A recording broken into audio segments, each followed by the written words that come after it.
All right, guys, welcome back. Yes. Market Mondays. Live. Yes. Juneteenth. Very important day. Absolutely. And the market's closed, but Market Mondays is open. Yes. Per usual. Yes. We got our liberty from investing, entrepreneurship, and breaking the system. So it's only right that we celebrate Juneteenth by providing information that will help liberate the masses. Jesus, you were good. I think you thought about that. Travis Smiley Award goes to Rashad Bilal. Very important. That's a fact. London town. We are here, just tore down the stage last night. Peacock Theater on Friday. Shout out to everybody that came through for that, man. London's always a vibe. And shout out to the good folks at Tape London for allowing us to use their facility. Always show love to us. That's the fam. Daytime and nighttime. Yeah, shout out to Jermaine, Daniel, Hef, the whole crew, man. That's really family. Yeah, we might have to start introducing banners into these venues. I think agree. we probably need one at this point. Yes. A banner, something. Something in the rafters. Hall of Fame status. So, yes, we are on our European vibe right now for the summer. We may stay out here all summer. There's no telling. There's a chance. What could happen. Anything could happen, actually. But the show must go on. So we will give you information live from London. And this will be a world message on economic empowerment, stock market investing, entrepreneurship, the whole gambit. So very important episode from Earn Your Leisure this week. We have my boy Jason White. Yes, government contracting. Good dude. He actually was the one that hooked us up for the Super Bowl with Ray Lewis. Rest in peace to Ray Lewis's son. Yeah, rest in peace. Extremely unfortunate situation. Saw that. So prayers out. Good dude, Ray Lewis. We spent the Super Bowl the day before with him and interviewed him and spent some time with him. Got to talk to him and very positive energy, very good, just good spirit, very powerful speaker. Yeah. So definitely want to send our thoughts and prayers to the Lewis family. That's just extremely unfortunate situation for sure. Absolutely. Prayers go out. For sure. And so, yeah, having said that, he was the one that hooked us up for that. And just a very smart, intelligent guy when it comes to government contracting. He has an interesting way how he does the government contracting where he actually is more of a middleman. So he doesn't necessarily do the contracts himself, but he subcontracts the work to other companies. So it really can do just almost anything. It's interesting play on it. He's like one of the few people that I've actually heard take that approach. There's different ways to do things, but it's like wholesaling almost. I was gonna say when we did the episode, it reminded me of when we talked to Max.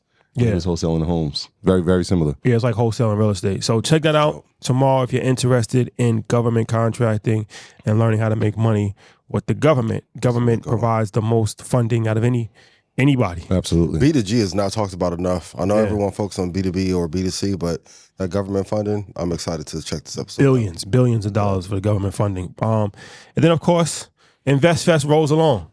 We've been making announcements every single week about who's joining. The latest person that we announced was Junior Bridgman. Yes. From my hometown. Yes, he's from your hometown, right? Yes. So Junior Bridgman, one of the most legendary people ever. Played in the NBA in like the 70s, I think, and didn't really make a lot of money. Was just like a mid-level type of player, and back then they didn't even make a lot of money, even if he was a star. So I think his career earnings was $350,000 for his career. Took the money that he made from the league and opened a Wendy's franchise. Turned that into over 200 Wendy's franchise and 120 Chili's franchises, and became the largest Wendy's franchisor in the world. And then sold his whole portfolio and became a distributor for Coca-Cola. Yes. So he's worth, last time I checked, $650 million. He's on his way to become a billionaire. Easily. Unbelievable guy. Yeah. So he will be at InvestFest, ladies and gentlemen. Shout out to the Bridgman family. We ran into them at the Derby, met both his sons and his daughter. just an amazing story. And what he's done, we talk about generational wealth, like he's created it, but he's put his children in positions. And so when we talk about Ebony Magazine, right, everybody has a role inside the company. So this is like when we talk about succession, like it looks good on TV, but there's actually really a succession plan that's happening in real life. Kids and family like each other. Yeah. They dope, man. It's a dope family. Oh, and you can get a hotel block, your hotel room on the website. Go to the website, and if you look, a lot of people had asked about hotels. So we actually do have a hotel block with a few different hotels. So it's on the website, and you can get a hotel if you're coming from out of town at a discounted rate. So I know that was a question that a lot of people have been asking. That's a fact. And we got an email that just came in. Did we? We'll talk about that later. Okay. Another name. Cliffhanger. Big bomb. Are we going to announce it though? No, today? Not yet. But I'm just letting you know. I'm just letting you know. An email came in. I'll be trying, y'all. It's been Tony cleared. Stark will be there. Another bomb is on the way. And we got a doubleheader. We ain't talk about this, but we got a doubleheader. Shout out to our good friend Angie Martinez, the legend, tonight at, I think at 10 o'clock. 10 Eastern Standard Time. 50 years of hip hop. Yes. Angie's put together, her company In Real Life Productions has put together a historical documentary about hip hop from a financial literacy standpoint, from an impact standpoint, from a social justice standpoint. And she called on a few guys that you may know. I heard. To be a part of it, man. So shout out to Angie, shout out to the whole team, and check that out. It'll 10 o'clock tonight. ABC. And it'll be on Hulu at midnight. So check us out now. Yeah, 10 o'clock tonight, ABC. Check us out. And Market Mondays, the world tour continues. Yes. 2 more stops left. Chicago Midwest, we coming. is next, and then Ghana is coming. So get on the waiting list. We're going to be announcing information extremely soon, especially for Ghana. I know people have been asking about that for a long time because they got to get their travel plans together. So when can they expect an update on Ghana? We're going to have an update. Well, I know the date for Chicago. Can I give them the date? Can I at least give them the date? Yes. October 22nd, we will be coming to Chicago. October 22nd, circling on your calendar. We will be in Chicago. The Ghana date I can announce it probably the first week of July. Perfect. That's what we headed for. All right. There you have it, ladies and gentlemen. Ian, any announcements on your side? Yeah, Stock Club call will be Saturday at 3 p.m. Central. Love you guys. If I made you money, please put yes in chat. Yes. Comments go crazy. And shout out to Dio, man, holding us down. We went to Hackney. Yes, that was us. Yeah. In the ends with the man them. Can we put fire in the chat for his patois / broken London slang? You're getting better. It's getting better. No, it's getting better. And shout out to Queen Rafaela too. Had us on the radio Queen, show. yes. BBC, what up? BBC Radio. That was amazing. That was love. That was for sure. All right. So let's talk about some stock market news. Before we do that, we got to give them the disclaimer. It's very important that we do this. All right. So do your research. Do your own research. Our content is intended to be used and must be used for informational purposes only. It's very important that you do your own analysis before making any investment decision based on your own personal circumstances. You should take independent financial advice from a professional in connection with, or independently research and verify any information that you hear on our show and wish to rely upon, whether for the purpose of making an investment decision or otherwise. This is a message brought to you by the good brothers at Earn Your Leisure and the good brother Ian Dunlap, the master investor himself. Please do your own research. When it's great research, share it. And when it's even better than great, it's excellent research, and you found it for somebody, give them the credit. It's all love. That's how we build community. Shout out to Mike, ABP, Ty, who got a full house. Oh, yeah. Sure. Yeah. That's the only way to do live audience. Strictly for live, man. All right. So the S&P 500, it breaks 6-day win streak on Friday. So it was going up for 6 straight days. Friday, we did have a pullback in the markets across the board, but still managed to be the best week since March. So we've been talking about this for a lot. You know, the stock market has been running up. So is the market starting to correct itself, or should we not be worried at all? I would say we shouldn't be worried. The market has been doing a great job. Now, of course, the stock market and economy are 2 different things. Stock market is doing incredibly well. We'll talk about it later. Microsoft hit an all-time high. Then also expiration, I believe, was this Friday as well. So when we continue to hit these highs and Microsoft hit all-time highs, it dipped as well. That's part of the reason for the S&P 500 coming down. But people are really just taking profit. And also, when you're looking at asymmetric risk, like if we hit an all-time high, that's literally the time not to buy. So everyone's just waiting for the market to pull back to look for times to get in. People are just being smart and putting their money on the sideline until we get a better opportunity. Yeah, I don't think we're headed for a correction. Right, we just came 20% from the lows. for the S&P. But I think the interesting thing to watch is that for most of this rally, I guess we can call it this bullish rally. Some people will still argue if it's a bullish rally or not, but the top 9 led it. Yep. The top 9 led it, and we saw what happened with Nvidia. We saw Microsoft. We saw, like you said, Apple hit its all-time high. But I think the interesting part about the past week is that we start to see the others, right, start to rise, and it wasn't Apple, right? It was the others that make up the S&P. It was some of the others that are inside the Dow that were like, wait, this is more of a microcosm of what the economy is doing. And so we saw, we start to saw increases in other companies. It was like, all right, well, now the sectors. I remember on Thursday, every sector was in the green. It was like, okay, so this is not just technology related. There's something else that's happening here. So I think that's encouraging. I don't think there's worry that should be in the sentiment of people's thoughts right now, right? I feel like they're not yet. Yeah, we've seen this before, and this is the analogy, right? Like when we see something go to its all-time highs, of course, there's going to be a slight pullback. Will it drop 20%? I highly doubt that. There's just no economic factors that are showing us that that's going to happen. Yeah. Even when we looked at the technical charts, it was just like it's not there. Yeah, we have a melt up really, and then also like all the money in tech was gone, so they had to find money to play somewhere. So they found other sectors to rotate in really quickly on the hedge fund side to continue to get those gains. Right. This is why I always say please like hold for the long term, because if you do, the market is literally rigged to go up consistently over time. That's why even in like announcing the 2 quarters, I think they've been hesitant to do that to take recession, because I think they know a lot of people will pull money out of the market if they did. But this melt up has been tremendous. Of course, led by the conversation on AI, but of course, all the other sectors have like benefited as a result. I mean, industrials. Like when I was looking at the charts, I'm just like, this is crazy. On fire. We spoke about it last week, XLI, but even after we talked about it on Monday's episode, it was like it still had an amazing week. It still hit XLI hit another all-time high. So it was like, all right, healthcare we saw consumer discretionary. Right, we're starting to see all these sectors starting to not rebound, but there's some gains inside of it. So that's healthy for the economy. Yeah, and if there's another sector outside of tech or healthcare, you have to look at industrials. You need a place to live. Homes are always going to get built, and the disparity in like rental prices and home prices are so wide now.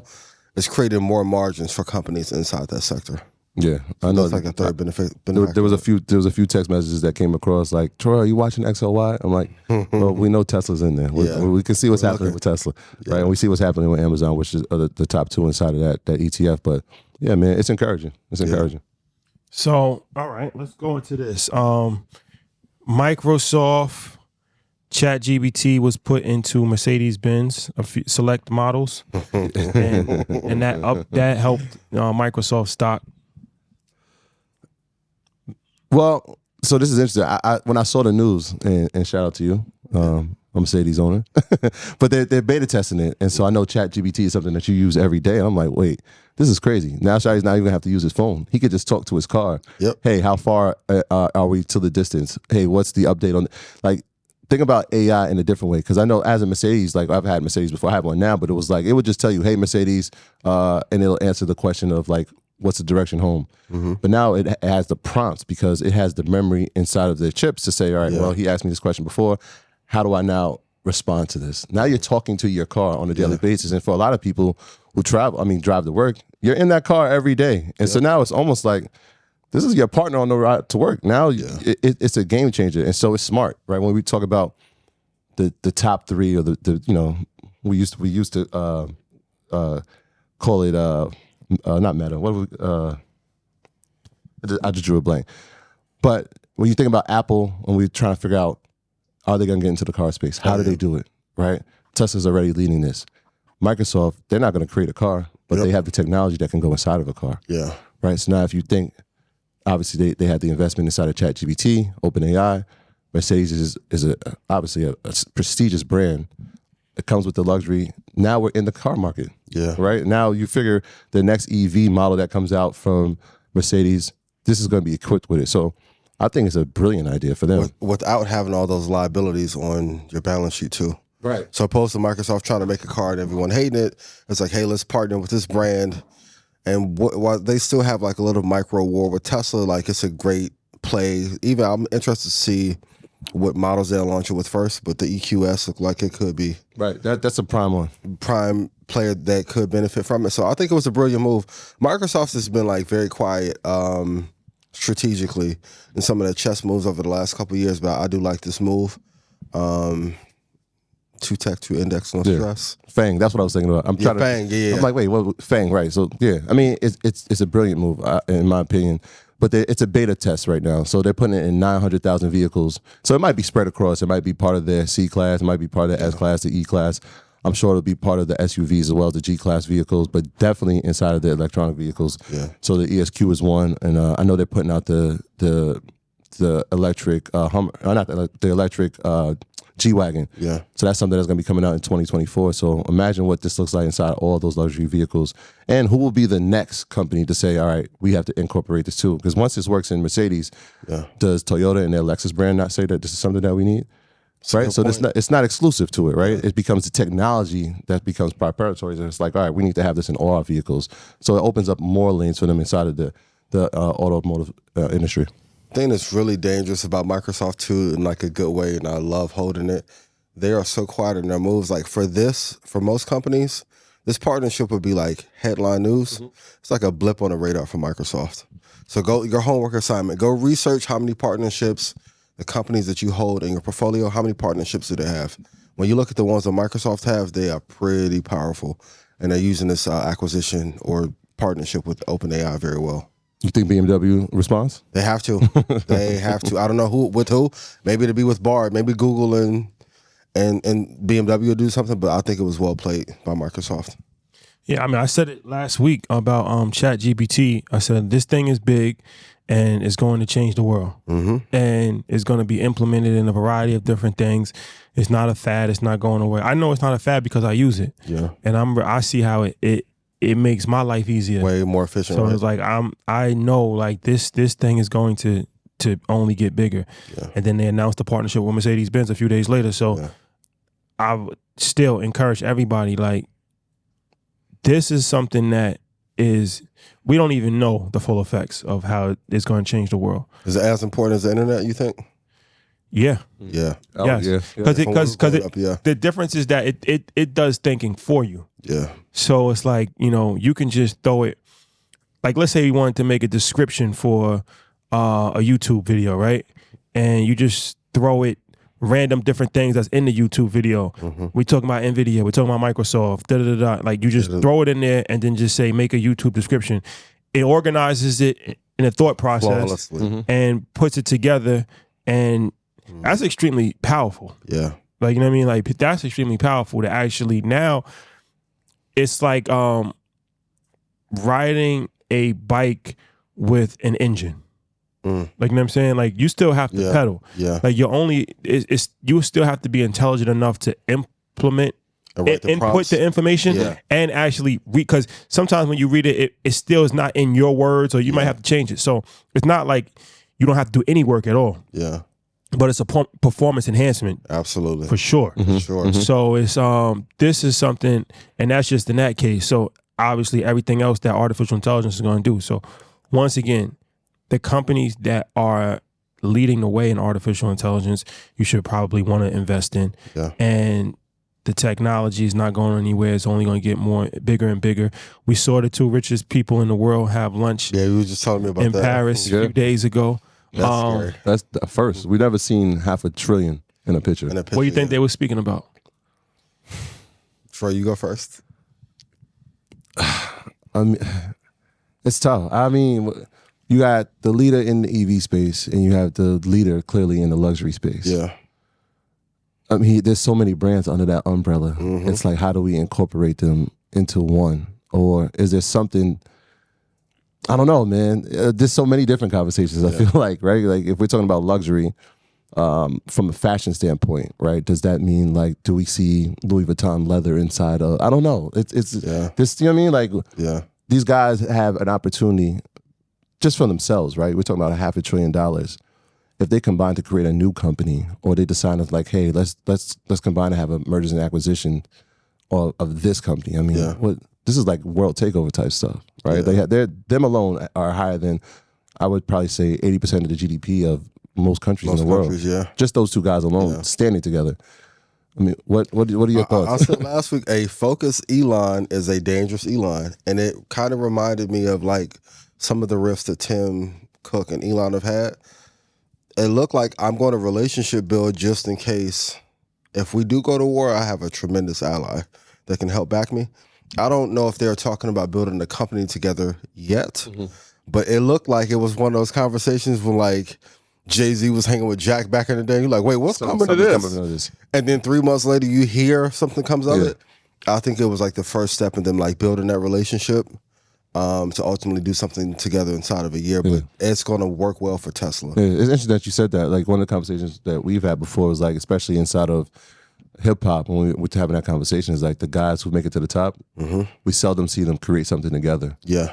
And so just seeing that conversation, and we could just imagine what it's about, but we've seen him with Tim Cook before. Yeah. He went to Apple, right? We've seen Elon go to Apple. Now we see him with Arnaud. So it's like he's making a conscious effort to make sure that he's in contact with everybody who's at that level. It wouldn't be surprising if they were in F1 together, him and Jeff Bezos. So it's like, okay, he strategically has now met with the wealthiest people in the world. Yeah. What's next? And you also got to look at it like, it's not even so much I think of like doing business or like personal agendas. It's more world planning. Like what, even when we went to Davos, Switzerland, like this is situations where they actually are, a select group of people are planning the future for the world. Yeah. So they're saying, okay, like what can we do about world hunger? How are we going to address artificial intelligence? How far do we want it to go? How much are we going to release to the public? Like, I mean, like, what are they ready for? What are they not ready for? Like, what government? Like, this is the it may sound like I'm a conspiracy theorist, but this is really happening. But it's true. This is what really happening. Like the stuff that we was hearing about when we went to Davos, I still haven't heard about some of the stuff. It's light years ahead too. and it's working. It's happening now. Yeah. Right. People are working on that right now. Yeah. Even some of the AI stuff that's been in Goldman for a decade. Apple has had some of the AI. Like I was saying last week, they acquired 100 AI companies and no one said anything about them. They had AI, like Siri is part AI. It was like an early iteration of it. So, like you said, some of this isn't just being talked about enough. But it's interesting because Ty and I talk about this all the time. Like as soon as he got a CEO for Twitter and got the headache business from underneath him, look how focused he's been ever since then. Hasn't been ranting on Twitter as much. Hasn't talked that much about Dogecoin anymore. Like he's really focused on global domination. I'm interested to see what's to come of this. And the first picture was interesting. It was them two standing, and the Eiffel Tower was in the background. But the next picture was the family. And so there's been plenty of talks of his sons taking over, the brand of LVMH. So what is that like, right? Like, I know that you're the leader now, but I know there's a succession plan that I need to get familiar with the family as well, because when I want to have these conversations in 5 to 10 years, it'll be with them. 20 years down, it'll be with them. So well played. We've seen a lot of, and I think Soros' son, the company got passed down to him. Passed down to him. Now, if we want to talk about other people who've taken photos together, Xi Jinping and Bill Gates. So about that? That's scary. Like, I keep telling you, China is slowly finding a way at all costs to get to the most important people to go to war against us. And even though Bill Gates founded Microsoft, I think the greatest entrepreneur in the last 100 years, some of his ideas are nefarious at best. That was scary to see. Like, that bothered me more than the Putin and Xi Jinping video when they was making pancakes together. That's the real bricks you have to be worried about. I'm like, oh my God, what mastermind are they having together? I don't want to touch it. I don't want to go in conspiracy land, but when I saw that photo, I was like, this cannot be good for us. It's the enterprise play. We had that conversation prior. Like, we talk about political leaders, but we talk about the people who lead enterprise. And how more important, evenly as important, if not more important, than some of the political leaders, because if we take enterprise out of countries, that affects the bottom line. And with all the farmland that Gates has and all the farmland that China has here, I'm going to stop there. I won't go no further. It was important. Even last week's conversation I thought was important. I started to see more clips about, the position that China is playing in Africa. And from a standpoint where if people weren't aware, now they are. I just think like these conversations are important. Are needed. Outside of like, is it conspiracy? Let's just open up for dialogue. Right? So we watched it. Then I saw a clip from Boris Kojo talking about Africa and the role that France played. And it was like, these type of conversations are needed. So that number one, we're aware, and if we're aware, then now we can say, all right, well, here's what we can influence change. Yeah. So yeah, I thought some people were disheartened by that conversation. Yeah. What do you think the solutions are? Because racism, the playbook stays the same usually. That's why like that book, Confessions of Economic Hitman, was so key. For countries that are in debt and cannot get from underneath the debt of another country, are there any solutions that we can pose publicly, or what should we do to get our audience to aggregate towards a certain politician or a certain initiative to bring change about? I know it's a loaded question, but I had to ask. Yeah, I think super loaded. You want? Can you rephrase the question? Like, what should we do? Because a lot of people were like, okay, great, we're hearing this now about Africa and how China's taking it over and how France has overtaken and put all these sanctions on other countries for their benefit. But like, what can our audience do to bring change about? Nothing. You want me to be honest, or you want me to? I want you. Yo, shit, Mike, this is like, you want me to lie to you segment? Nah. Be honest. You want me to lie to you? Yeah. I mean, here's the harsh reality of the world that we live in. We live in a world where a select group of people have power over the masses. Now, the masses do have power, and they can influence the select group of people. Yeah. But as far as like radical change, yeah, we do need our own super PAC. Yeah. We do need a lot of VC companies and private equity companies. Yeah. And more political power. It's extremely difficult for somebody that's like just working a 9-to-5 job to accomplish. Mm-hmm. So that's more on a higher level. Yeah. For people that, you know, the billionaires in the culture, and these are things that they could potentially do. Yeah. Now, the people on the ground, they can help mobilize. Yeah. Everybody has a part to play, right? Yeah. Even in the army, like the general doesn't fight the war. That's a good point. The general is not on the battlefield. Yeah. But the soldiers are needed. Yeah. So, but very rarely do, you know, wars get won with no general. Mm. There has to be a general. Yeah. So, you know, leadership is extremely important. I think the leadership and then it trickles down. So, I think that people, the regular everyday people, can help, you know, spread awareness. Yeah. And help mobilize when the time comes. But we really got to start at the top. That'll be probably, it's easier to get 10 people together than 1 million people anyway. Yeah, that's true. Right? Like you get 10 people together, now you can trickle down information to 1 million people. And I had this conversation with Diddy. So who will be in InvestFest talking about this more? That's a fact. By the way. That's a fact. Yeah. So it's like, you know, we're in a situation where we actually do have some access to a few billionaires, especially from our culture. So, you know, help provide some information. You know, it's an ongoing process. It's not like you tell somebody one thing and then, you know, the whole world changes the next day. But, you know, being able to provide some level of insight, hopefully we can start to see some things being implemented, but it's going to be a long game. Yeah. Not something that is just going to change overnight for sure. Yeah, I think that everything that you said is 100% true. And I think the education part is important. That's why I said the conversations are important, because when you live in oppression, it's tough to see anything else but surviving.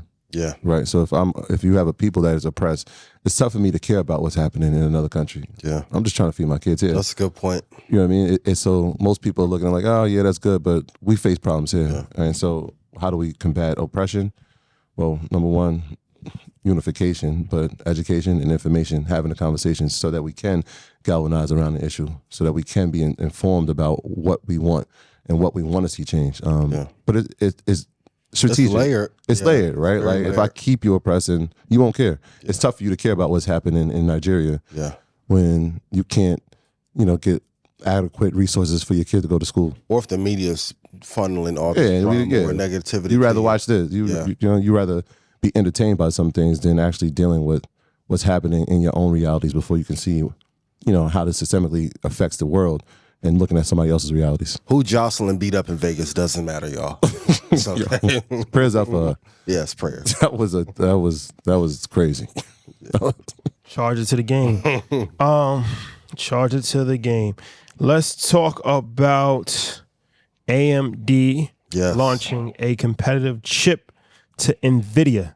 Will they be able to overtake Nvidia this year or next? So obviously Nvidia has led the race, Yes. especially this year when it comes to chips. So AMD is, probably their second runner up. Number 2. In the thing. So yeah, let's talk about the new product and will they be able to take the crown from Nvidia? I don't know if they'll be able to take the crown per se, but it was necessary for them to have a competitive offering. We've seen this with ChatGPT. Then Google Bard came out. Google Bard probably won't surpass ChatGPT, but you have to at least have an offering. AMD chips are amazing, especially on the gaming side. I love Nvidia. I've been using their chips for like maybe 3 or 4 years. But their CEO I love though. That's why I said like when she was like starting to sell off some of her shares, I wasn't concerned. But if she steps down, I'll get concerned then about AMD. But they had to put out a competitive product to at least keep the valuation high enough, and also for this hyper growth to happen in the stock as well. So I think it was well timed, well played, and they've been battling for a while. For a few years, like AMD was in the lead in terms of perception, and then Nvidia just ramped everything up. So there's been a great jousting match between Nvidia's CEO and AMD's. I think it was well played. They'll be the number 2 player in the space for a while, but it was definitely needed. So like an Intel or TSM didn't put out a product, and it would be in that second place. So it was well played. Yeah, I think they're number 2, and that's okay. Yeah, it's okay to be number 2, especially when we talk about being 1 or 2 in your sector, and this is like a subsector. Yeah, when we talk about semiconductors, but like you said, I think the most important thing is that they didn't rush. Yep. So when we talk about timing, ChatGPT becomes a real conversation. February, March, we start to see Nvidia start to pick up. Obviously, it's had a crazy year. They didn't rush, right? This wasn't. They took their time. They took their time. It wasn't like what Microsoft says, "Hey, we're invested in OpenAI," and Google says, "All right, well, here comes our version." Yeah. And it was rushed, and there was mistakes, and now you got to go back to the drawing board and see how we can correct Bart. It's okay to be number 2. Will they pass him this year? No. What it does do is now it's like, okay, if these are the clear-cut favorites, who else can be a part of this conversation now? Yeah. And so you start looking at, and we talked about this, AI as a company. If you even look at Oracle. Oracle's had a hell of a push. I was surprised at their earnings year. If you look at Oracle, this is like, and we talk about these stalwart companies that have been here for a while. Larry Ellison, one of the wealthiest people in the world. One of the best CEOs. One of the best CEOs. Yeah. The company just has quietly, when we're talking about software enterprise, has quietly gone on a run, 50% up this year. And it's because they're figuring out how they incorporate AI inside of what they're doing already. Yeah. And so AMD, Nvidia, clear-cut favorites, but especially for people who are listening and watching, look at the companies who have been around for a while. Not Intel. We're trying to figure out how we incorporate this, because we already know they have the capital and they have the longevity. They have the infrastructure already. And the infrastructure is there. We talked about IBM. We were in Toronto. Like, be on look. These companies are going to figure out a way, because they have the enterprise from a software standpoint. The clientele is there. Infrastructure is there. Infrastructure is capital's there. So it fits cloud computing well. Exactly. It was well played. And I think we should kill like a little index of like companies that are quietly executing. Because even AMD went from what, 60 to, I think now it's at 120. Yeah, it got down. Yeah, it was at $67. It's like, that was a steal at the time. Now to be at 120, probably end the year around 135 or so. But the companies that are being really quiet, those are the ones you need to keep your eyes on. The ones that are making announcements all the time or ended up in like the Reddit forums as the next hot thing, they usually don't make it. But Oracle surprised me. Like they're starting to compete with Microsoft on the Azure side a little bit more. So that is a dark horse in that AS space for sure. I mean, it's never okay to be number 2. Talk that talk. Tell us why. No. For them. Well, of course, you want to be number 1, but I'm talking about, right? If we're talking about the top 2 companies in the world, and we're top talking 2 about and not 2, is it okay that you're Microsoft and Apple's number 1? No, it's not okay. Like I said, it's are you going to kill yourself? No. Are you going to dismantle your company? No. But don't think for a minute like business is more competitive than anything in the world. So don't think for a minute that any company is satisfied with being number 2. And if they are, then their CEO should be fired. Intel. Now there has to be a number 2, right? Yeah. It's just everybody can't be number 1. But I just want the entrepreneurs that's listening to understand that you should never be okay with being number 2. Now, you might be number 2. Right. And you tried your hardest, and that's all you can be is number 2.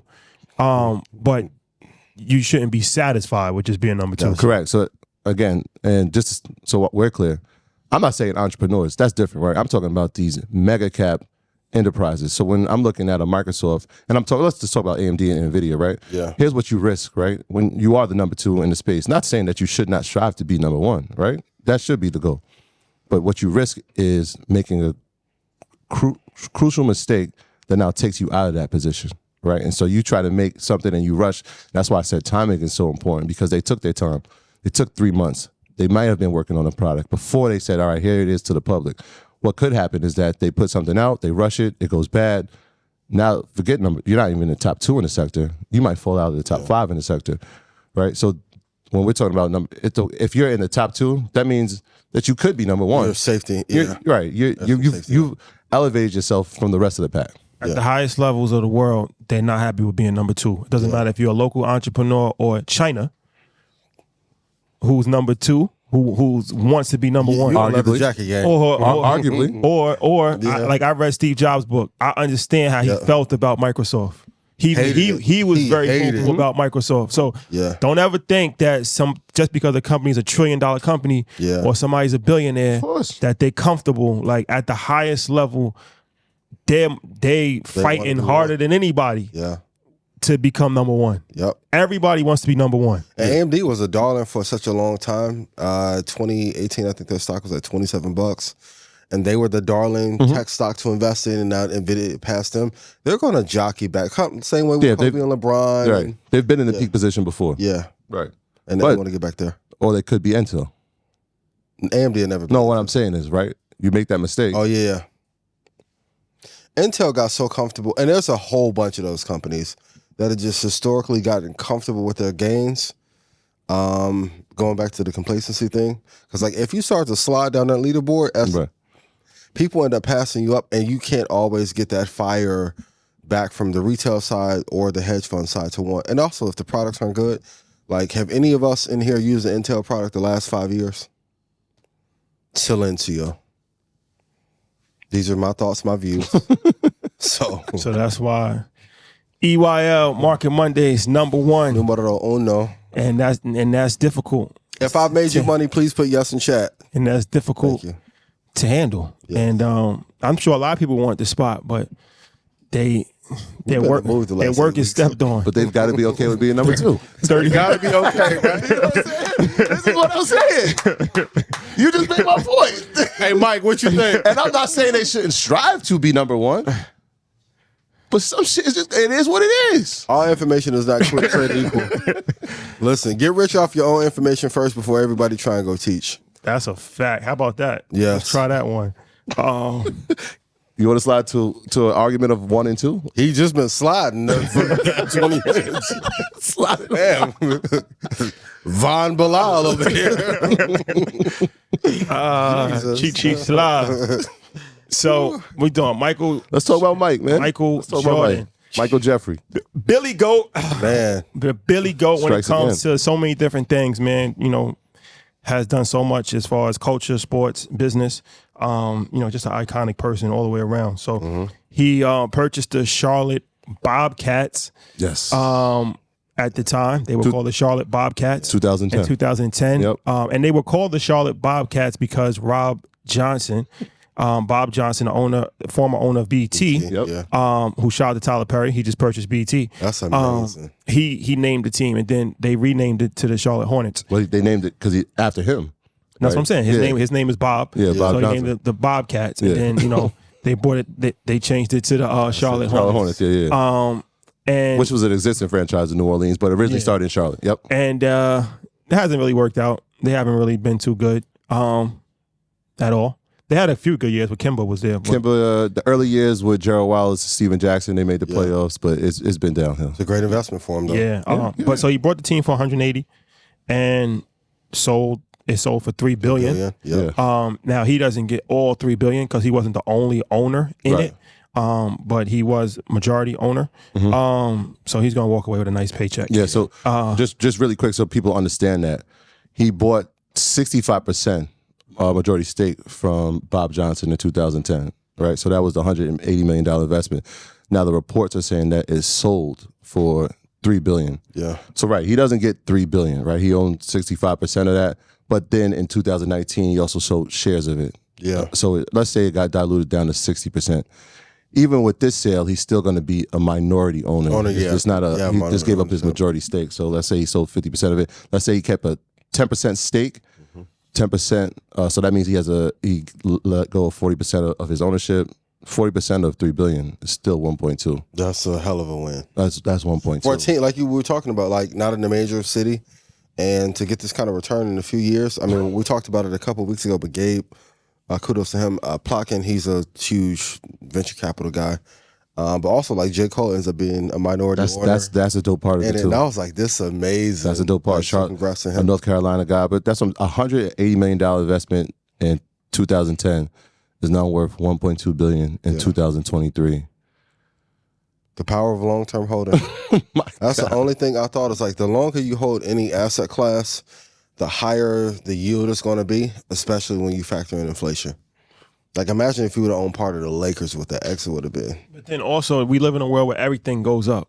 So you have one bedroom apartment in Manhattan selling for $1.3 million. Crazy. Like, you know what I mean? So it's like buy real estate is going to go up. Buy good stocks is going to go up. Yep. Buy a sports franchise is going to go up. Buy something that has value and is going to go up. And, you know, some things go up higher than others.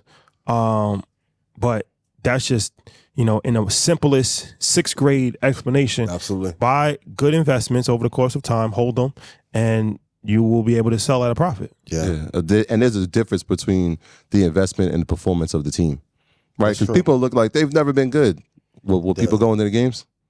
But were people watching the NBA? Yeah. Were the TV rights deals going up during that time? Right. So when they talk about profit sharing, that goes to all the teams, right? And we're talking about licensing deals.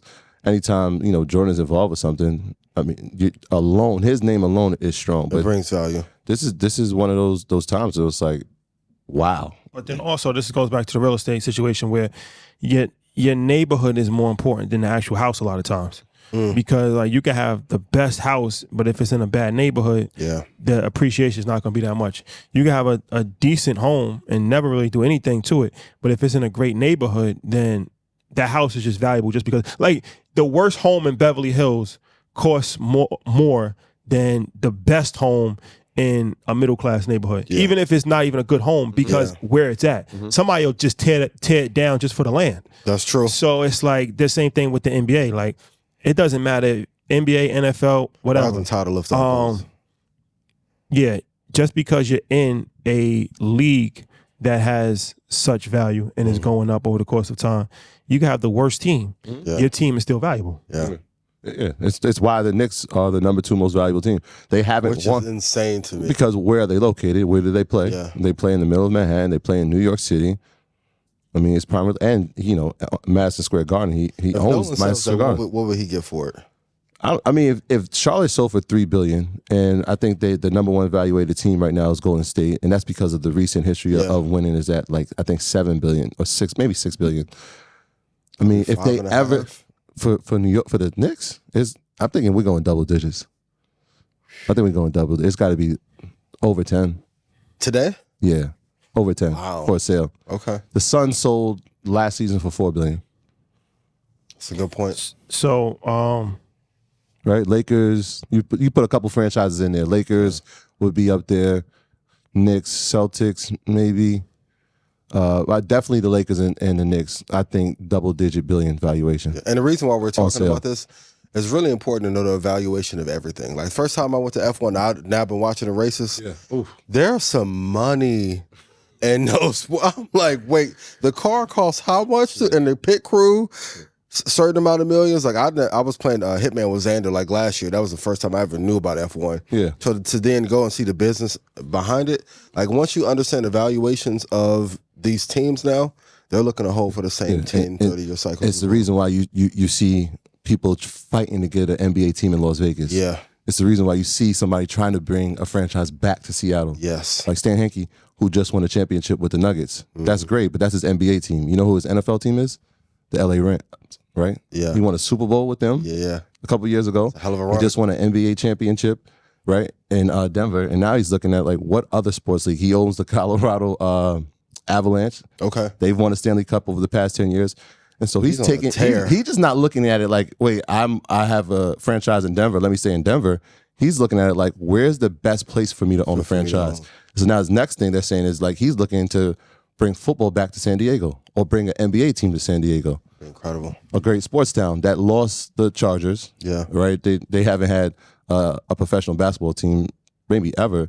And so they're looking at these cities. Seattle's another city that has had basketball history. How do we get it back? And so now having franchises in different cities and different sports, this is bigger than just like, hey, I'm a fan of the team. No, this is a business transaction. Yeah, huge business behind that. And these same people that are investing and owning these teams, homework assignment number 2, go do some research on them to see what their investment philosophy is. Because if he was able to win titles in multiple sports, there's a philosophy that he has on ownership and turning the team around.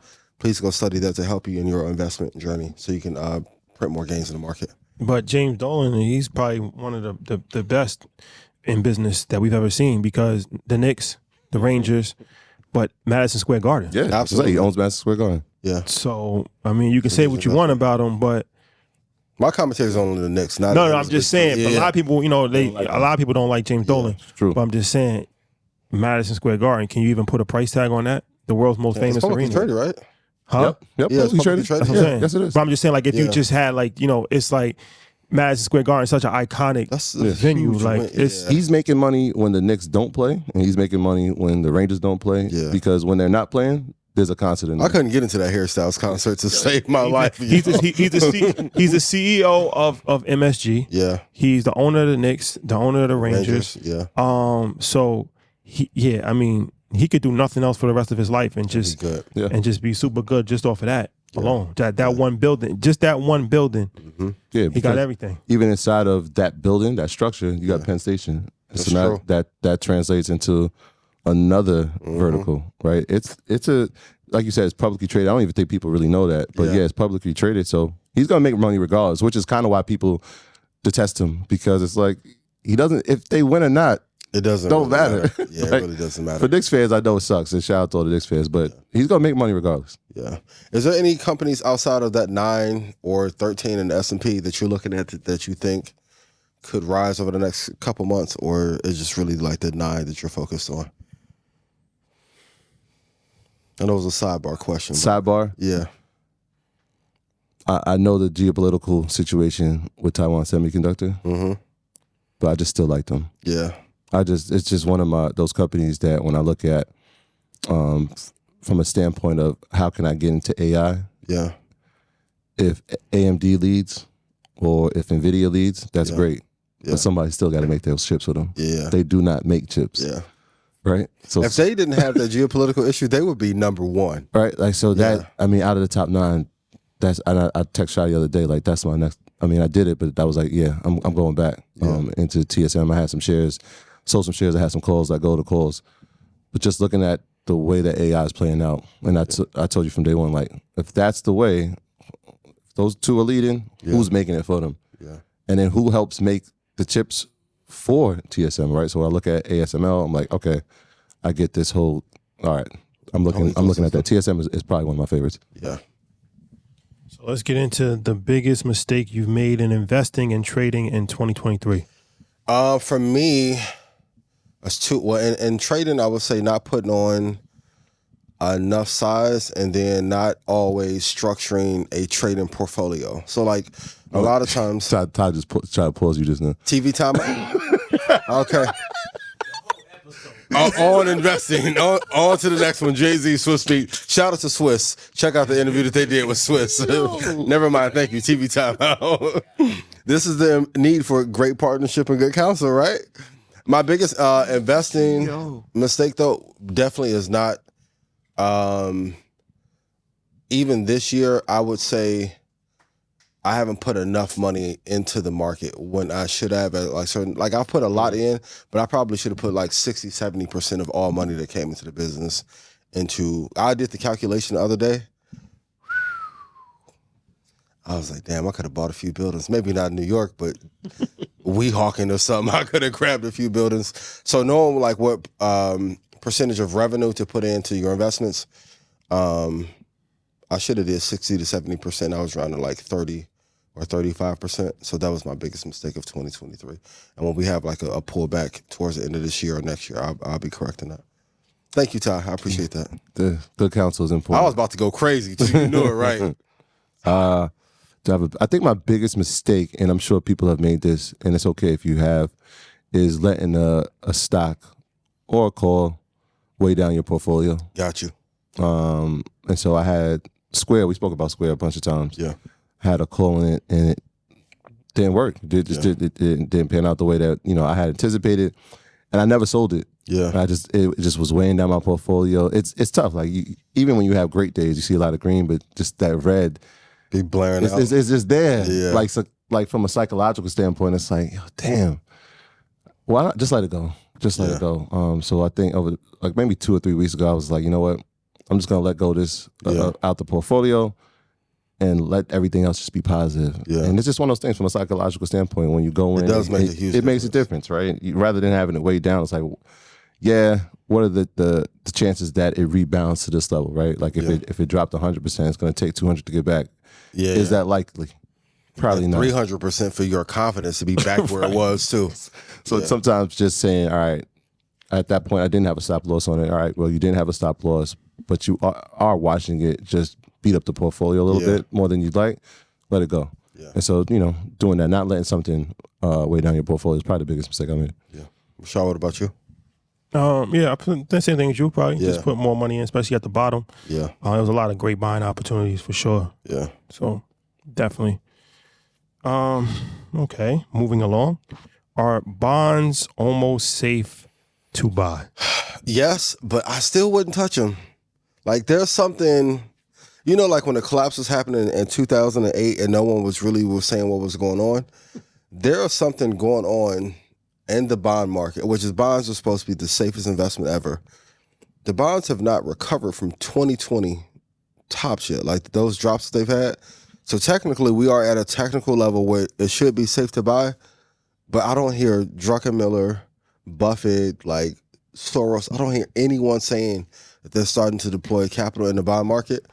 I trade the bond market, so like I always have some moves there, but to hold it long term, no. And I think for the first time in history, someone, just like how we have to have a conversation about VCs and the roles that they're playing in some of these boom and bust cycles, we're going to have honest conversations on if we have to stop allocating to the bond market for the long term. It's getting really, like if I came to you in 2015 and said, hey man, the bond market is going to blow up, you would look at me like, who the hell is this dude and where you get him from?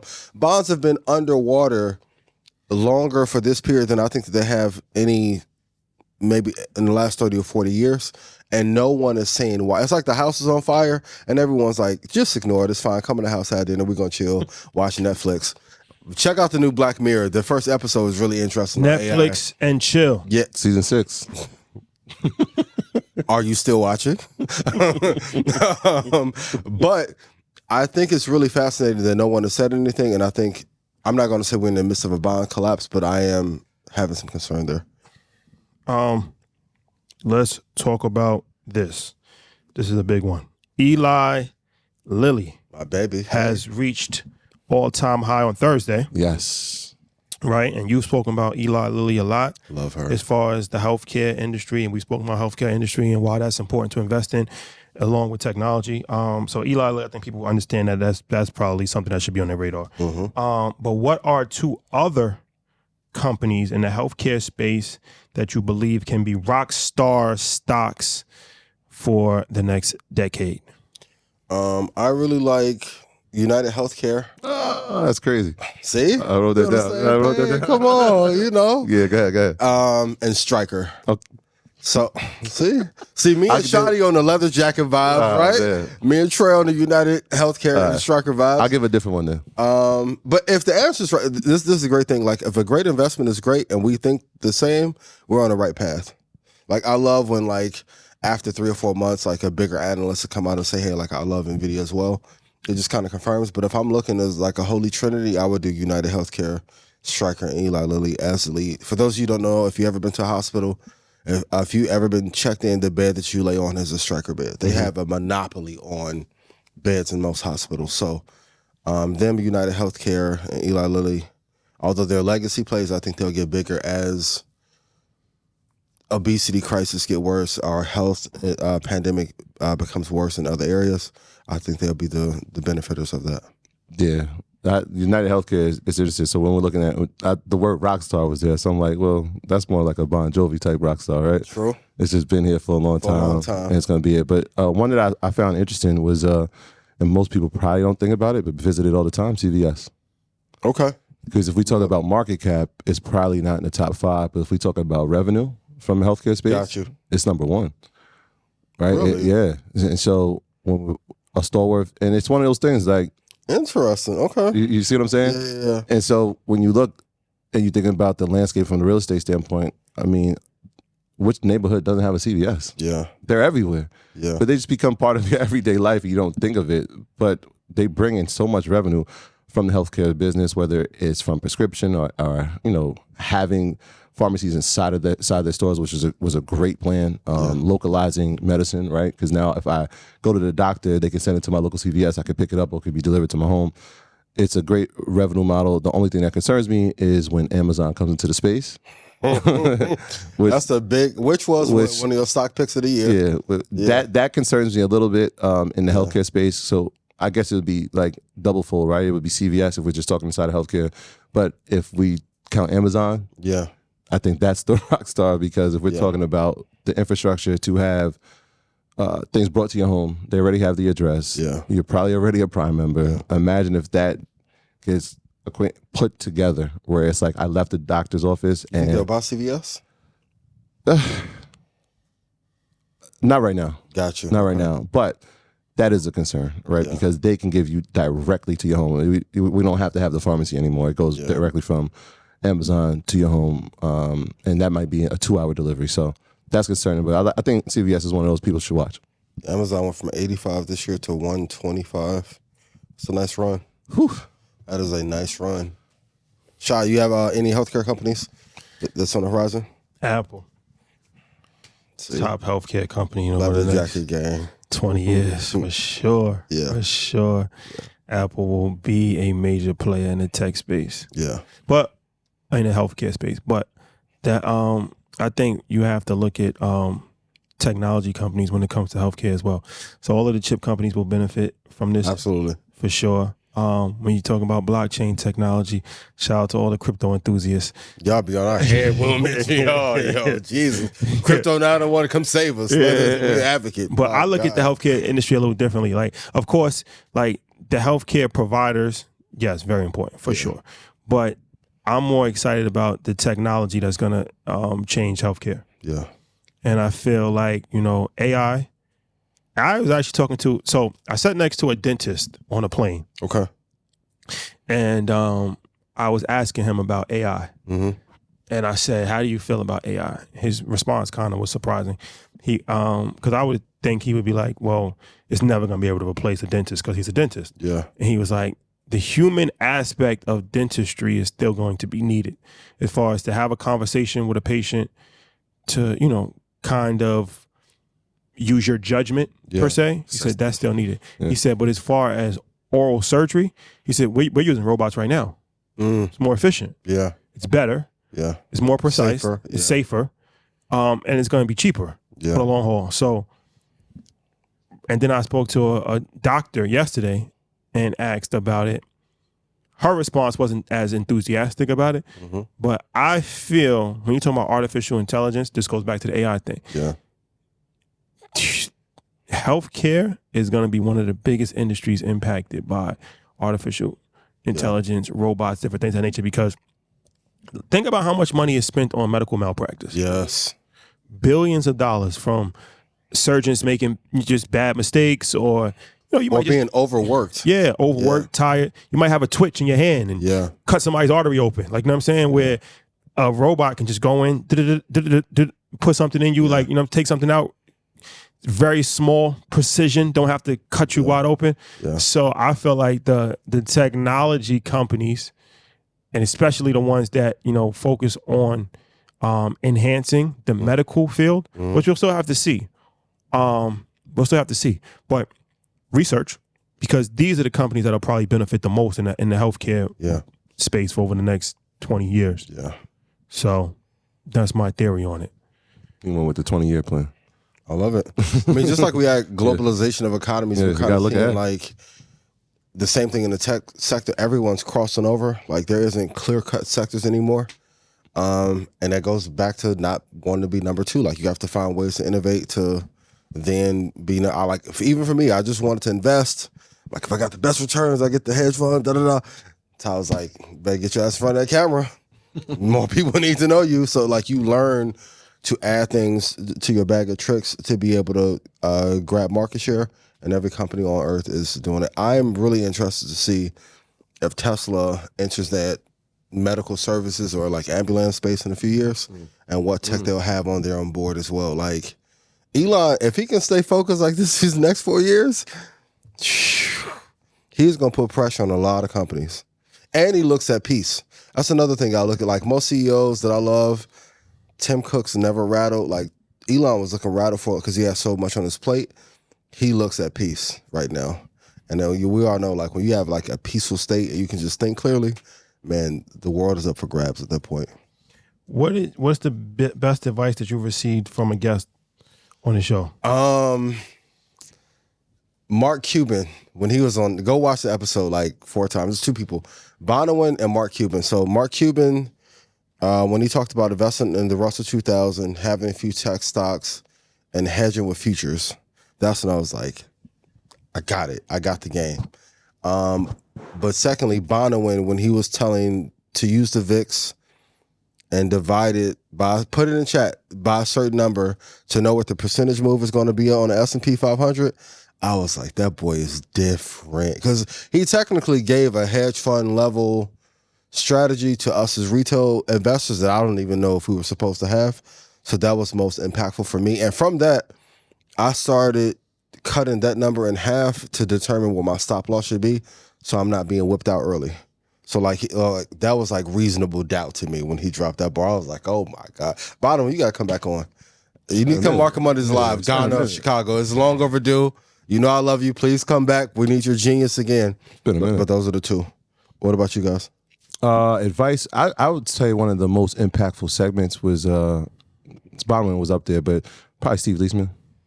Shout out to Steve. You know, like I watch him every day. Yeah. And then to have him break down the economy the way he did. So it's effortless. It was like watching Genius speak, but then the yields and breaking down the 2 year, the 5 year, the 10 year, the 30 year. Yeah. Like, because that can get confusing. I remember, shout out to Mike B. And happy birthday to brother. Happy birthday to Mike. He came over my house the other day, and I was watching CNBC. He's like, one day you got to explain to me what this means. He's like, I just see numbers.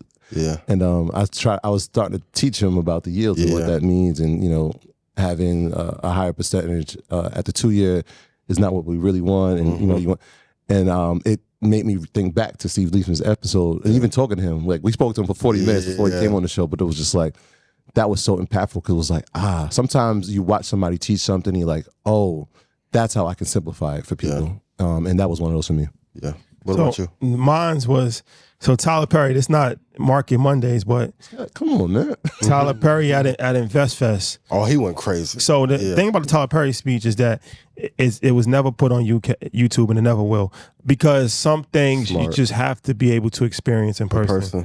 It's like, you know, a magic trick doesn't feel the same if you're not actually in the room to see it. Yeah. So in this age of just everything digital, there's still nostalgic for some things that you had to be there. You had to be there. You had to be there. Like they're saying, like you just had to. Some things are just legend, and that's why you should get your tickets to InvestFest, because you never know what can happen.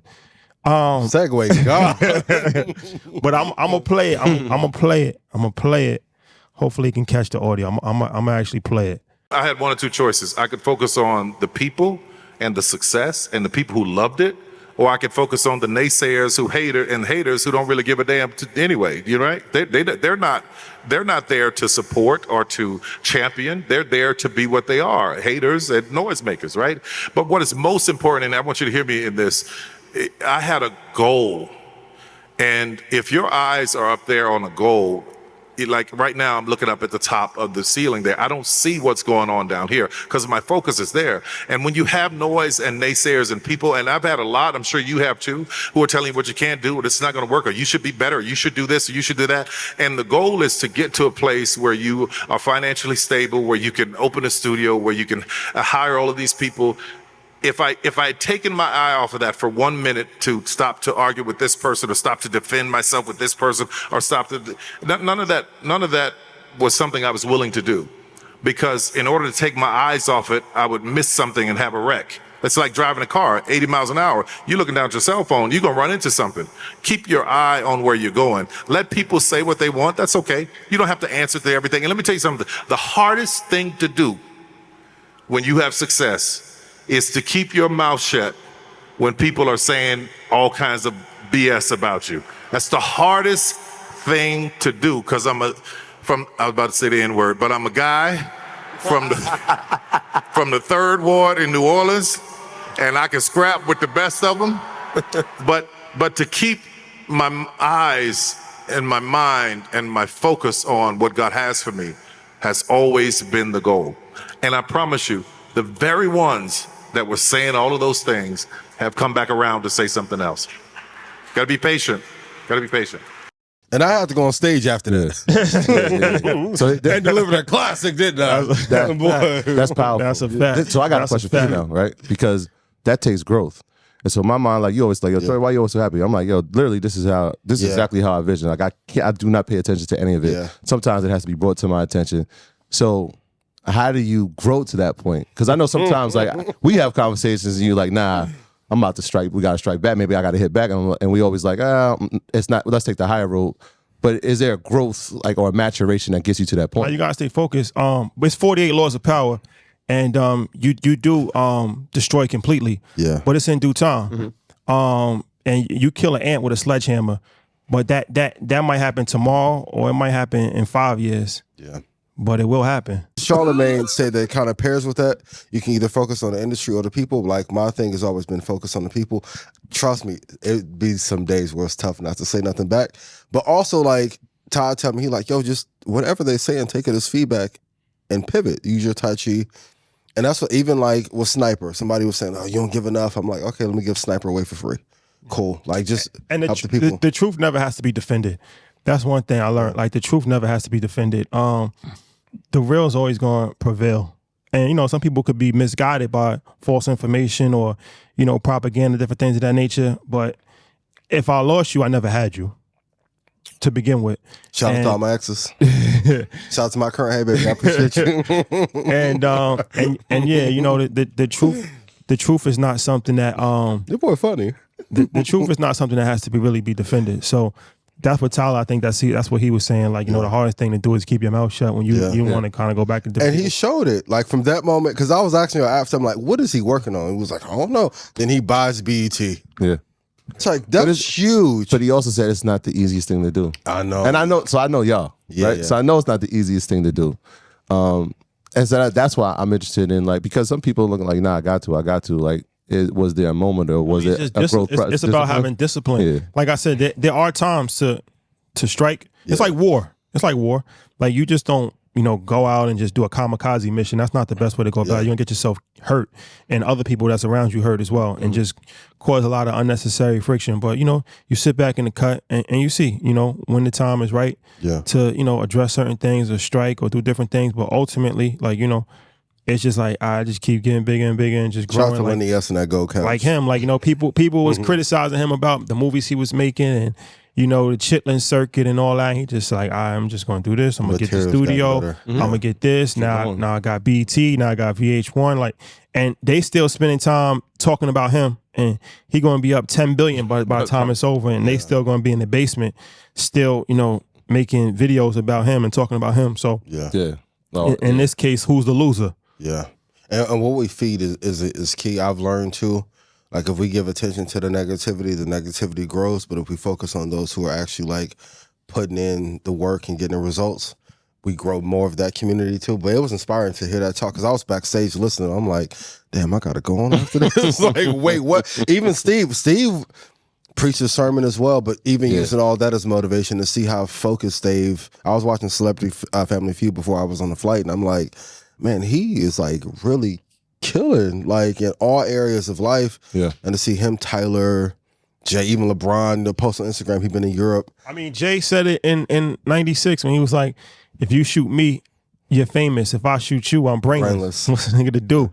And that's what Steve Harvey was like. You know, he was like, Tyler Perry told him, like, you know, if they talk about you, like it's just chatter on the internet. Yeah. If you respond, it's a front page headline. Yeah.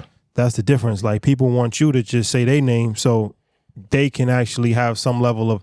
That's like Jay said. They know. I had to learn that. That's too. the only way we ever gonna speak. Yeah, Ty was like, yo, you know they're using you for a rollout, right? Yeah. But I was like, really? It's I'm about $1. What the fuck's 50 Cent? Yeah. Until it's like, oh, that's 50 Cent. Yeah. Right? Like, had he not made that line, who knows what happens? I said, like, he ends up like, yo, having a meeting, yo, I hope y'all have y'all shit together because he's on the way. Coming. That's on the way. Yeah. Like, and that was a guy that you spoke about. So it's like it's a line that is tough to like cross or tread on because you don't want to do that, right? You want to make focus on the people that focus on you, and we hear all that. But it does take patience, and I guess like you said, it does take discipline to say, all right, stay focused, right? Like I'm looking at the top of the ceiling. I don't know what's going down on the floor. Notice for Apple, like when going back to Steve Jobs hated Microsoft and Bill, and they had a tumultuous relationship. Like, but now notice that Apple is in the lead. They never say anything disparaging about anybody else publicly. Yeah. don't respond to Davon. Ty, can I give him my portfolio now? That's a fact, man. We going to Chicago, so don't say nothing else about it. I know they be trolling me. No. Shout out to everybody in Chicago, all sides of town. I love y'all. Shout out to the Midwest, Gary. Yeah. Calumet City, East Chicago, where I'm from. I appreciate Yeah, if you tuning in, October 22nd, we will be in Chicago. Market Mondays Live in Chicago, October 22nd. Headed to Chi-Town. Yeah. Yes. All right. Before we wrap this thing, it's a holiday, ladies and gentlemen. What do you expect? Come on. We're in London. Yes. You want us to go for 3 hours? The market's closed. What the hell? Sheesh. That's more time better, or get the job done in a certain amount of time. Exactly. Efficiency. Exactly, man. Sheesh. Some of y'all need to go longer. You That's know what I'm saying? What do I know? Hey. Pause. Hey. TV time. Hey, yo. Flag on the play. Mike, do the censor thing over his face when he says that. Please. So how would you like to end the show? Dead or Alive segment, Microsoft. You know what, Ian? Let's do this because we had to talk about this, and I was watching the news. There are reports that BlackRock has filed an application for a Bitcoin ETF, which is interesting because this is the number one. They manage $9 trillion in assets. Yep. So number one in the world in asset management. When we talk about them, we have to talk about Grayscale, who failed their attempt to have a Bitcoin ETF. We saw Vanik also fail with their attempt to have an ETF. Why now for BlackRock, and what are your thoughts on it? It's well timed. I think after this ruling and Gensler announcing what is a currency, what is a security and what isn't, I think it was well timed a few days after that. BlackRock says, hey, how about we launch an ETF? And I've always said I thought it was going to be a major hedge fund or a major bank that comes in that tries to infiltrate crypto. I'm still waiting to see who is that third dark horse outside of Bitcoin and Ethereum. And I think it may be JP Morgan partnering with somebody pretty soon. I haven't got any inside information on that. But it just feels like after we know what the rules are, and maybe through lobbying they help set some of those rules, now for the people who are looking for a legitimate way, quote unquote, to invest in cryptocurrency, they'll provide the ETF via Bitcoin, and they'll probably get approved to do so. And I think in order to get people to not like something, you have to go on a mass campaign to demonize it. Then as a result, later, a company will pick it up. It happened with 50. Like Columbia didn't want 50 after he got shot. Jimmy and Dre were genius enough to pick him up. and then launching back into being like a superstar. And I think the same thing is being done here with this Bitcoin ETF. I just think it's all timing. Yeah. Knowing when to attack, when the market is down. They have a reputable brand. They aren't as vilified as JP Morgan. So people will accept it a little bit more freely, opposed to if it was JP Morgan. I think it was well timed, but I think this has been the plan for years now. You talk about the SEC filings against Coinbase, against Binance. The interesting part is that they technically own a Bitcoin, right? And so what it says is that they're going to own the Bitcoins that are held in custody by Coinbase. Yeah. And so if you put those two together, right, they're going to own what's in custody by Coinbase, but the SEC is like suing Coinbase, and then you file. So when I thought about it, I'm thinking like they must have seen the rulings in the other few cases and said, this is where they went wrong. This is where they went wrong. Here's how we get this right. Yeah. Pioneers get arrows. There's a difference between innovation and being the first. A lot of times when a person tries to lead a space, they end up getting run over. They are like a laggard that moved fast enough to be able to take advantage of this cryptocurrency wave. And I think it'll probably shoot back up in another 2 or 3 years, but they will be a benefactor from this as well. You think it passes? They have enough lobbying power. That's the only thing that makes a difference between Grayscale and Vanek. I'm like, they have the lobbying power to make this one happen. So I believe so. All right, ladies and gentlemen, there you have it. 2 Tech 2 Index, no stress. Hold for 10 years. We have to learn to speak less. That's a fact. Yes. More Troy Joy. Shout out to Mike. Shout out to P. AB, I appreciate you. Shout out to my guy Ty. Hey, I didn't mean to cut you off, but want to give my little shout out. That's a fact. Government contracting episode comes out tomorrow. Yeah. Jason White. And get your tickets to Invest Fest. Get on the waiting list for Ghana. Yeah. And get on the waiting list for Chicago. Yes. And Patty, we are on our way to Paris. Yes. The last train to Paris. This is the last train to Paris. This is true. No, like literally. Fashion Week. Y'all know how, I felt about the fashion. So how do you feel? Tell us responsibly about the drip. Go ahead. Take us down. Legend in 2 games. Memory time in the drip journey. Oh man. Legend in 2 games. So, I'll probably be posting a few videos. Joe Button, sorry in advance. But the captions will be very disrespectful. It wasn't me. All my captions are generated through ChatGPT. Yes. Just so you know, AI generated. So, yes. Corey, I can't confirm. Flip, my guy. Yeah. Flip. I can't confirm. So it's not me. It's not me saying these things. It's yes, it is the ChatGPT app version 4. Yes. You paid for that. Yes, $20 a month. They won't be going at Joe, will they? Please. Huh? They won't be going at Joe, will they? Who? The bot? Yeah, the bot. Oh, no. Joe, that's my guy. We were never prompted to do that. Shout out to Joseph. We just had some fun, Yeah, that's my dog. We just had some fun, but that's the first stop. He's a good guy. That's the first stop on the drip journey. After France, where you going? To be determined, but we will be in Italy. That's a fact. If you are in Milan or Lake Como, yes, that is us. Send us a DM. That is us. A lot of times people run up in the street and they be like, wait, what are y'all doing here? That is us. Yeah, it's us. It's us. That was us. Like my man Hoggy said, approach us calm, because you never know what can happen, and would hate to have an altercation with a supporter, but you never know these days. So your energy been different. Yo. When I start blacking out and put my leather jacket back on, I don't want to hear nothing. I've been chilling 9 weeks. Yo, man, have your hands in front of you. Please, no hands in the pocket. Please. We watch everything. There's people with it. Like, please. Michael, what you think? We need a timeout? Nah, if Mike wins, it's not even a question. They're gonna be like, nah, we not messing with them. Yeah, man. But once again, shout out to the good people of London. This is definitely one of our favorite cities. We get a lot of love every time we come. Tape London. Yes. That's the family. And thank you again for letting us use the facility for a special episode of Market Mondays. And I think we'll be back next week as well. Yeah. Shout out to that. Shout out to BD, our guy. Congratulations on his wedding. And we got some birthdays. We got shout out to Valencia, our sister, very influential in the journey of financial, education, but making teaching a fun thing to do, especially online, and making it dope. She was vital in that. And my sister-in-law, shout out to Alana, it's her birthday. And you got any birthdays? Yeah, my guy Ty, birthday coming. I ain't gonna put out your date. Ty, I got happy you. birthday. I'm gonna chill. We going Shout out up. to my guy Ty. Yeah, we going up, Ty. Yeah. Happy birthday. Put that cash app in there. Cash app me, and I will send the money. Oh God. I will send the money. Making the bag. This in the shoebox. Yo, man. Yo, I said that money, you get it? Shawty has it. Nah. And also, all the spam comments on YouTube, this not us asking. If you see a page, those are fake pages. They make a lot of fake pages.